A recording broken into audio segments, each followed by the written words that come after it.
dearest love.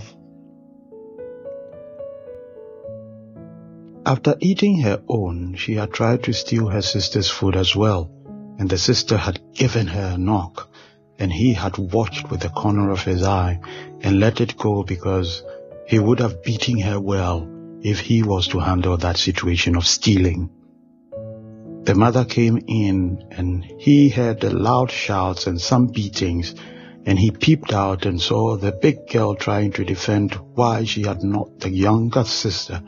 And yet, whenever she opened her mouth, the mother would shout at her and beat her, and the little girl sat there with a grin on her face, happy that her sister was getting her just deserve for knocking her.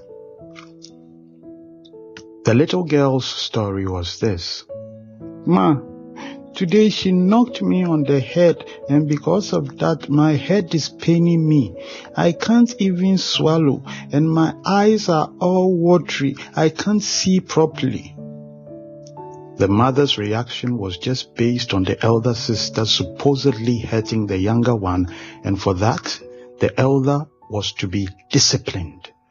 Till he came in and called the younger one and asked what she did before the sister knocked her. She replied that she had done nothing. Now the father made for his room and came back with a cane and asked again what she did before the sister knocked her. And now, seeing the seriousness, she replied that she was only trying to taste her sister's food to see if it had enough salt, and she knocked her. Now the mother saw her mistake and took the cane from him, and she disciplined her well. In the sight and ways of men, sometimes the guilty sit with a grin on their faces, watching the innocent rather suffer because the guilty one seems weak, looks innocent, and seems more likely to be abused than the true victim. For this, many have suffered and many more are in bondage because of it. For man only looks on the outward and would always judge based on what they have seen and what they believe. But the consolation is this: look, I am coming soon, and my reward is with me to pay each one according to what he has done. I am the Alpha and the Omega, the first and the last, the beginning and the end. Blessed are those who wash their robes so they can have access to the tree of life and can enter into the city by the gates.